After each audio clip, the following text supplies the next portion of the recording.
The Count of Monte Cristo by Alexandre Dumas. The arrival at Marseille. A young sailor's fortune.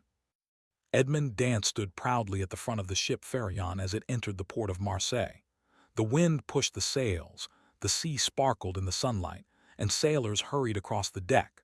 For Edmond, this was not just another journey, it was the beginning of a new life. He was only 19 years old, but already the first mate of one of the finest ships of his company. His heart was full of hope and dreams, for he carried good news for both his employer and his family. The Pharaon had sailed from Smyrna, then stopped in Naples, and was finally returning to Marseille. On the voyage, the ship's captain had fallen gravely ill. Edmond, young and ambitious, had taken command.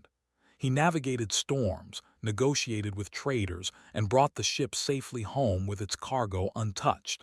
His skill and bravery impressed everyone on board. Even the old sailors who at first had doubted him now spoke of him with respect.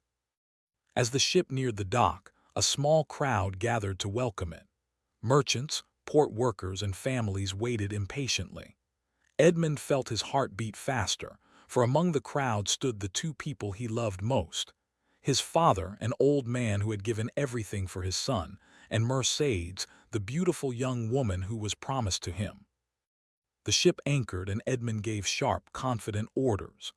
"Lower the sails, prepare the ropes, secure the cargo." His voice carried across the deck and the sailors obeyed with speed. When the gangplank was lowered, Edmond ran down, eager to embrace his father and Mercedes. His father held him tightly, tears in his eyes. Mercedes smiled, her dark hair shining in the sunlight, her eyes full of love. "Edmond," she whispered, "you are safe. I prayed for you every day." "I am safe, and more than that," Edmond replied. "I bring good news. The captain has died, but the owner, Monsieur Morel, has promised to make me captain of the Pharaon. At 19, I shall have my own command." His father's hands trembled as he held him. "Captain, my son, you make me proud. Your mother would have been proud too." Mercedes lowered her eyes modestly, though joy filled her heart. To be the wife of a captain meant security and honor. She dreamed of a small home near the sea, children playing by the shore, and a future bright with happiness. Monsieur Morel soon appeared, a wealthy merchant with a kind smile. He greeted Edmond warmly and confirmed the promise. "You have shown courage and wisdom beyond your years. The Pharaon is yours to command, Edmond. Serve me faithfully, and you shall rise even higher." The crowd cheered, and Edmond felt as if the whole world celebrated with him. Yet, while most smiled, not every face was full of joy. Hidden among the crowd was Fernand Mondego, a fisherman from Catalonia. He stood silently, his fists clenched, his eyes burning with jealousy. He, too, loved Mercedes, and he had long dreamed of marrying her. But she had chosen Edmond, and Fernand's heart was filled with anger and envy. Another man, Danglars, the ship's purser, also looked at Edmond with bitterness. During the voyage, Edmond had been promoted above him, and Danglars could not forgive this humiliation. To see a 19-year-old boy given the command of the Pharaon was, for him, an insult. His lips curled into a thin smile as he muttered to himself, "Captain Dantès, we shall see how long that lasts." Unaware of the hatred growing around him, Edmond walked proudly through the streets of Marseille with his father and Mercedes at his side. They visited his father's small home, where Edmond discovered a painful truth. His father had lived in poverty while he was away. Out of duty, the old man had repaid a debt of money that Edmond owed to a neighbor, leaving himself almost nothing to eat.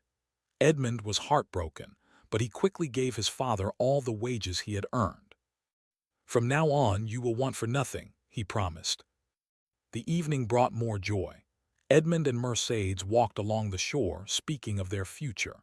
The sea breeze touched their faces, and the horizon seemed to promise endless possibilities. They planned to marry as soon as possible. Mercedes leaned on Edmond's arm and whispered, "I wish this happiness could last forever." "It will," Edmond answered confidently.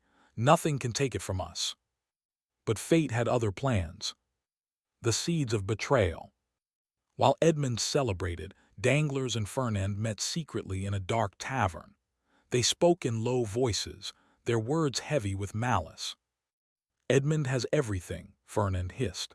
"Mercedes' success, the captaincy, while I, who has loved her since childhood, am left with nothing."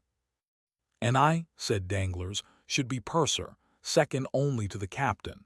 Instead, this boy takes the command, and I am forced to serve under him. His good fortune is insufferable."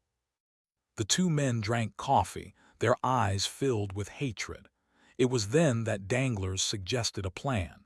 What if Edmond were accused of being a traitor? What if someone wrote a letter to the authorities, claiming he carries messages from Napoleon's supporters? Fernand's eyes lit with cruel hope. "If he is arrested, he will lose Mercedes. She will be mine." "Exactly," Danglars agreed. "And I shall have my revenge. He will never be captain if he is in prison." That night, with careful handwriting, Danglars composed a letter. It accused Edmond Dantès of carrying a secret letter from Napoleon Bonaparte to his followers in Paris. The accusation was false, but it was dangerous. The government feared Napoleon, who had been exiled but still had many loyal supporters.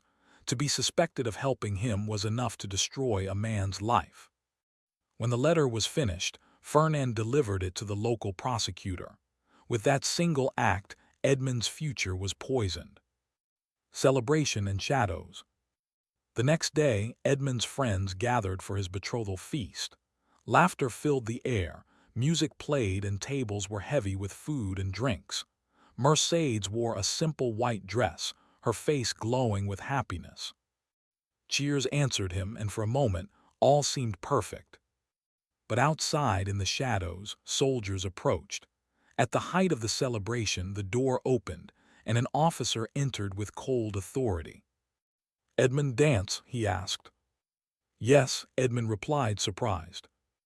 "You are under arrest by order of the king's prosecutor." The room fell silent. Mercedes gasped. Edmond's father trembled, and Edmond himself stood frozen with shock. He had done nothing wrong, yet strong hands seized him and led him away. The feast ended in confusion and sorrow. Mercedes cried out, "There must be a mistake. Edmond is innocent." But her words were useless. The trap had closed, and Edmond's bright future was already slipping into darkness.